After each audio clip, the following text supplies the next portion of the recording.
And it was very difficult the whole time. I think you all have experienced it, or those that have experienced it will understand what I'm saying. It was difficult. Girls would show up, and it was like, who are you? Why don't you talk to me? Why don't you, you're mad at daddy? What is going on?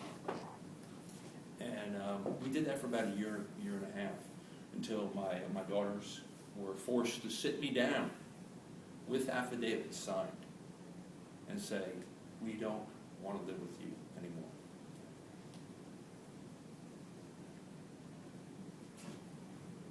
So I became, and every other weekend, 6 o'clock on Friday, 6 o'clock on Sunday.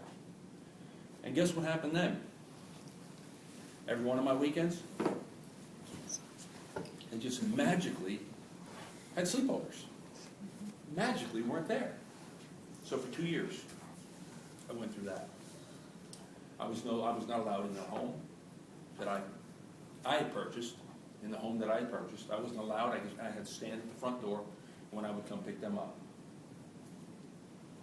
I wasn't allowed to talk to them, ask them anything about how they're doing. Hey, how's their mom doing? Any of that. Nothing.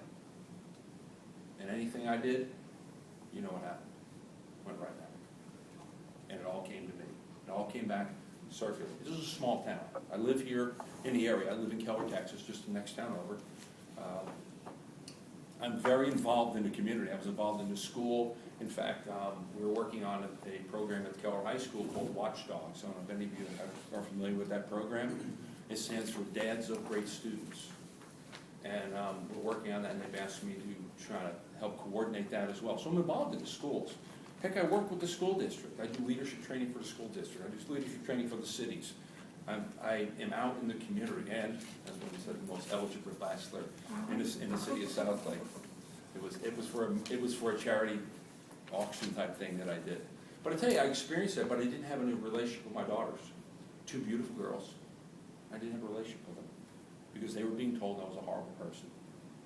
I was making them do things they didn't want to do, and I shouldn't make them do things they want to do. That I wasn't a good dad. That I wasn't doing what I'm supposed to do. So I understand the pain. We have experienced that pain. The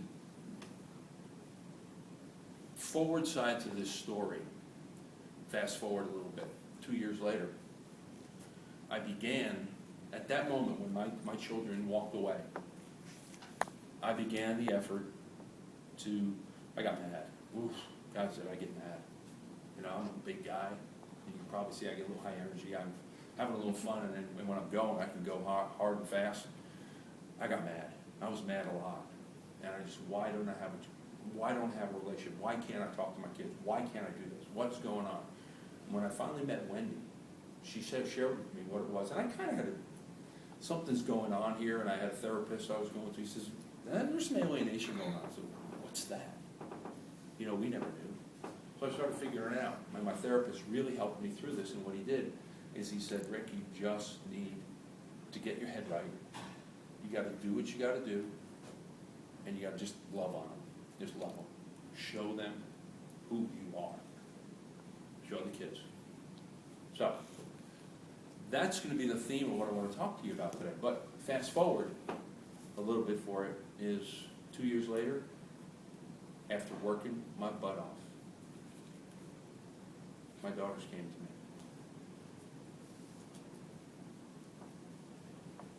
I know, full custody. I don't do this when I speak professionally. I don't get on stage again. Stage professionally. But they came to me and they said, Daddy, because their mom, in also her effort, and to demean me and make me an evil person, was in her own downward spiral. And right now, they are with me. We have a wonderful, loving relationship. As you see, she was texting me, going, Daddy, I'm going to talk to you. I talked to her 3 times today. I talked to my oldest 3 times today about stuff in college. We have a wonderful relationship, both of them. And I encourage a relationship with their mother. I think that's the right thing to do. It's all about doing the right thing. And if I can tell you anything, and my message kind of threw me off here on the message, I want to close with this, but I'm going to tell you, there's hope. Stay focused on it. Because the things that are going to get you with your children is going to be the way that you start, how you get up in the morning, how you wake up, and what attitude you choose to embrace every single morning. You know, think of us. Attitude, I think, is the most important thing that we can have. And professionally, I'm a business coach. I'm a business coach, a motivational speaker. I get up and I do all this fun stuff. So I have to wake up feeling positive, feeling good. Life is good. I mean, anybody asks me, how's life? It's great. It couldn't be any better. Even when I was getting my you-know-what kicked by my kids' mom, and all of that. So I get that. But we have to embrace, and I think as alienated parents, we have to embrace the right attitude in the morning. I mean, think about this. Do you wake up in the morning and go, oh God, it's morning? How many get up and go, oh my God, it's morning? Oh God. I used to wake up that way. In fact, I used to wake up and use a couple of words that I won't use in mixed company, but I think some of us have imaginations. And sailors would use these words too, just so you get a better feel for it. That was a really bad joke you can laugh at. Okay? But the serious, I used to wake up that way and I went, what am I doing? A friend of mine heard me, he says, what are you doing? You're starting your day off in the negative. You started off just, what the heck? Start off going, yay. So now, are you the person that wakes up and goes, oh God, I don't want to get out of bed? Or do you go, thank God it's morning. I'm glad to be here. I'm having fun. So enjoy it. Thank you. You can take my picture. If you all would like, I'll just give you this. Everybody tells you, take your phones, turn them off, please. I'm going to tell you not to. So take a picture, post it on my Facebook page, say you're hearing Coach Rick speak, whatever it is. So go ahead and take pictures, have fun with it, Twitter it, tweet it. Let's get the information out that we are here, and we're here. We're not going to put up with it. So what attitude are you going to embrace for you as parents? Are you going to let that happen? Or are you going to get down? And believe me, I spent a year, I didn't want a divorce. I spent a year like this, in the fetal position, just figuring out what I was. On top of, my children wouldn't talk to me. Now I stand tall. I learned to stand tall. I took the right attitude. I embraced the right attitude about it. And that is what changed it around for me. You get the right attitude. And what is it that you want to embrace? Is it an attitude of positive, I can do it, I'm going to do it, or, oh my gosh, I give up, I quit? Because that is the big multiplier. Attitude is the biggest multiplier out there, folks. You can change it. 95% of our basic attitudes are developed before the age of 5. Anybody know that? How many here have had children under the age of 5? I think all of us, right? How many here have been a child under the age of 5? Okay, good. Our attitudes, all of our basic attitudes about life, about stuff, are developed there. Now think about it. Things that we hear every single day, are they more negative or more positive? Negative. Yeah, we hear more negative. Are people more negative than they are positive, generally? Yeah, they're going to talk about what's broken, what's going bad, how terrible things are. I mean, we turn on the news. Look at what's going on in the news right now. We've got the Libyan ambassador. We're having war. As horrible as it is, I don't really want that to drag me down. I stopped watching the news, except for the occasional ping right here. Facebook has really changed that. We now know everything is going to happen 2 minutes after it happens. But the reality is are you going to embrace the negatives, or are you going to embrace the positives of it? So first and foremost, as parents that want that relationship with their children, that need that relationship with their children, embrace the positive. How do you wake up in the morning and go, man, it's going to be a good day. I'm going to make it great. I use lots of sports analogies. So for the guys, you'll get this. Ladies, you might get it too. But Pat Croce is the owner of the Philadelphia 76ers. He's also one of the best motivational speakers around. But you know where Pat started? He started taping ankles. Philadelphia 76ers are the basketball team in Philadelphia. Boo Philly, for all us Dallas people. Right? Or Jersey people like me, boo Philly, say the same thing. I don't know anybody that likes Philly, except Phillians. But he started taping ankles, and he had the right attitude every morning. He woke up. He loved what he was doing. He took the right attitude, and he went forward. And now he's the owner, and he's a multimillionaire because of that. He wakes up every morning and goes, man, it's going to be a good day. Let's see how we can change somebody's life. And maybe tonight, this won't be just about what's going on with your children, but also what's going on with you. What are you choosing to embrace, folks? Which attitude do you choose to embrace? Yeah, we can't handle that. You know, life is 10% what happens to it, 90% of how we handle it or what we do with it. So which 90%? Do you want to grab the 90% or do you want to grab onto that 10%? I say grab the 90. Grab that 90% and run with it. So embrace the right attitude. Embrace that and move forward in that. The second thing that's going to help us get through what we get through on a day-to-day basis, and I coach all my business associates and coaching clients to embrace commitment.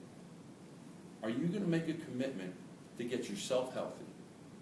We're all been beat up. Yes? Would you agree? Yes? This is no, this is yes. I read heads. Okay? Yeah.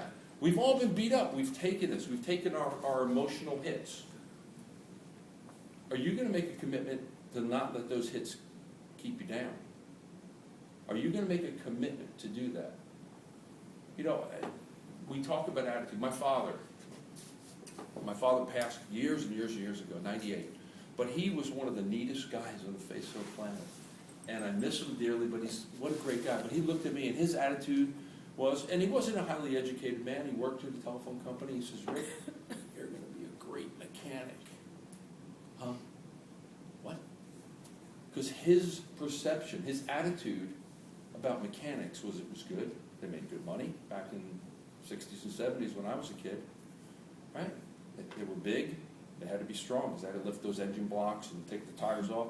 And they were good with their hands. Well, I was all three. I was a big kid. I've always been a big kid. Right? I was strong. I was pretty smart. I'm good with my hands. So you're going to be a great mechanic.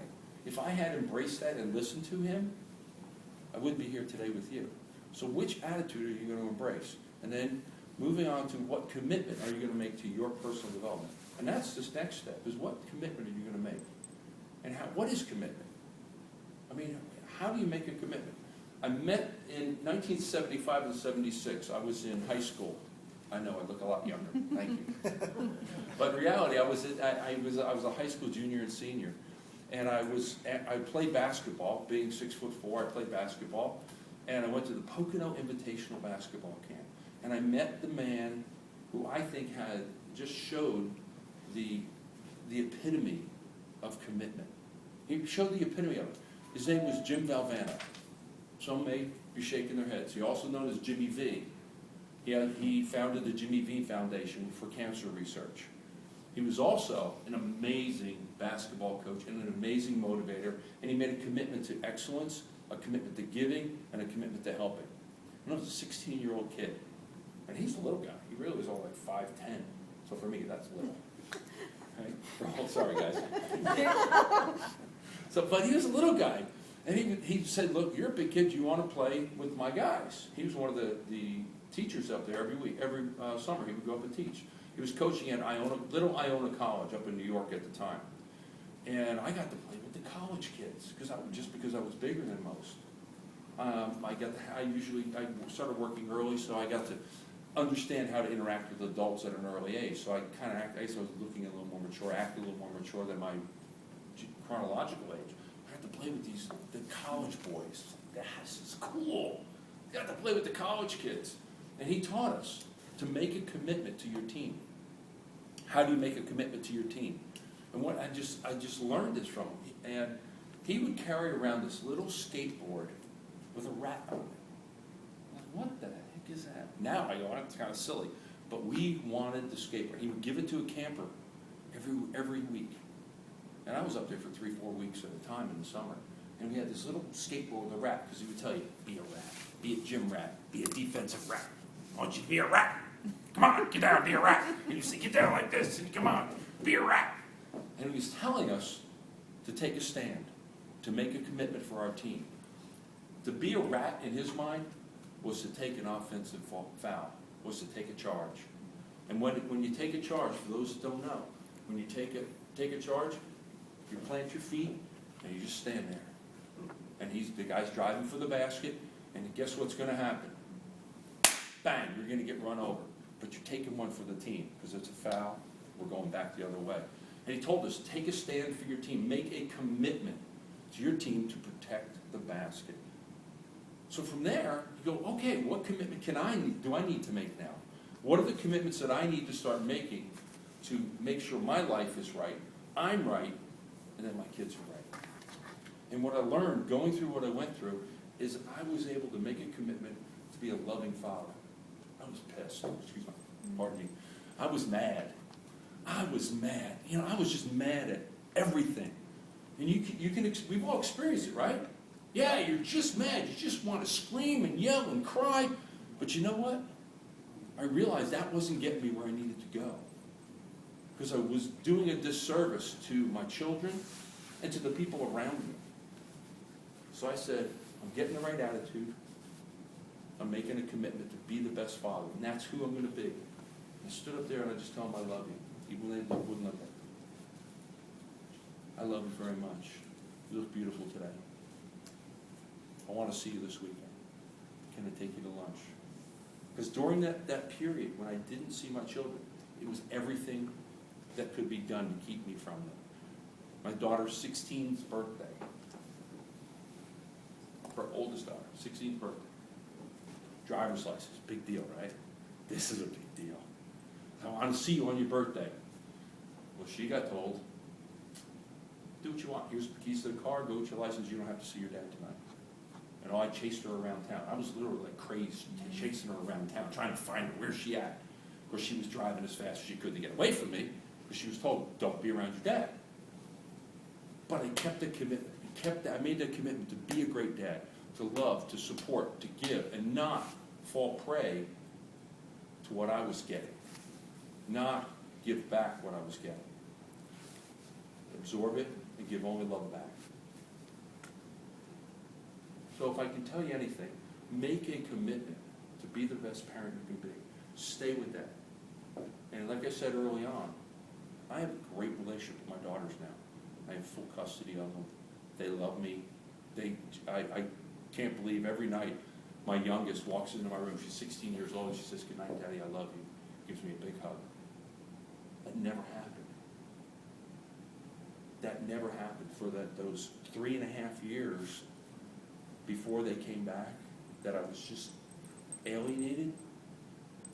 They wouldn't talk to me. They went in the rooms to shut their doors when they were at my home. Now imagine this, I only lived 3 miles away from their mom.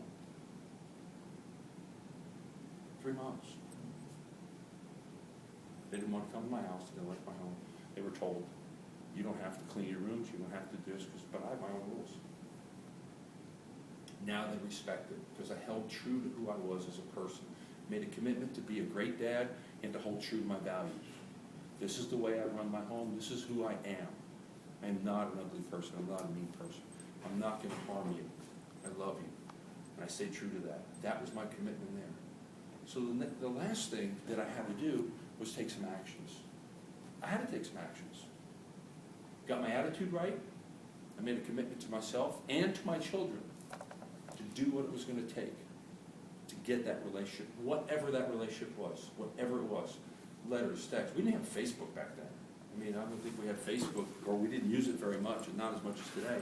So I didn't have that interaction. I would text them, and their mom would go, "You're texting too much." She'd call me and say, "Stop texting the girls." Why? You know, even to the point where mom took their phones away, bought them new phones. I had the plan. I paid for it. No, you don't have to do that. So I've experienced a lot of craziness. As I think a lot of us experience different things. But what I'll tell you is you make that commitment to tell them you love them all the time, that you're there, you do what they need, you look what they need, you ask for them, find out about them, because that's what's important to those children. Get the right attitude, make a commitment, and then take actions. One of the actions I had to take was co-parenting classes. How many here have been through a co-parenting class? How'd that work? It didn't work for me either. Yeah.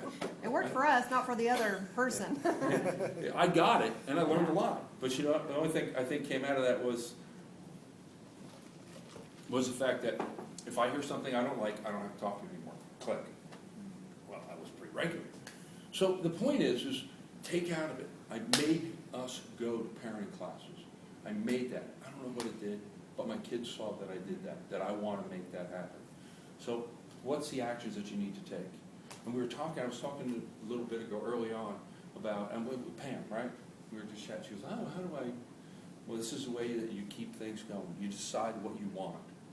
Make a decision, guys, of what you want, what that relationship is, what you want from your life. What do you want to learn? I mean, whatever it is. And it's not just encompassing with our children at this point, but what do we want to learn? What do you want to know about? What do you want to achieve in your life? And then establish the goals for yourself. Establish those goals. The reason most people don't achieve what they want in life because they don't know or haven't really mapped it out. So I'll tell you this. Decide what you want. Decide what you want with your kids, with yourself. How about professionally? I mean, we all work, right? We're all professionals in some way, shape, or form. What do you want from that? How do you balance that piece of your life? How do you get that? Because if we're screwed up at work, guess what? We're screwed up at home too. We're screwed up all over. Where's the balance in your life? Set some objectives for all areas of your life. Decide what you want. Set those goals. And then you can begin to move towards them. Decide what it's going to take to get you where you got to go. Be clear about them. So it's really all about three key things. And as you begin to work through this journey, and some are on different spots, we're all along the timeline someplace. Some are just beginning, some are in the middle, some are at the end. I'm very blessed to be at the end, where I've had some resolution. There is hope out there. If you stay true to the course, you make that commitment and you continue to take the right actions every single day, there's hope. It can change. And I'm living proof of that, folks. It can change. So get your head on right. Get your attitude straight. Make a commitment to doing what it takes every single day to build that with the kids. But also do not forget about yourselves. Okay? Don't forget about you.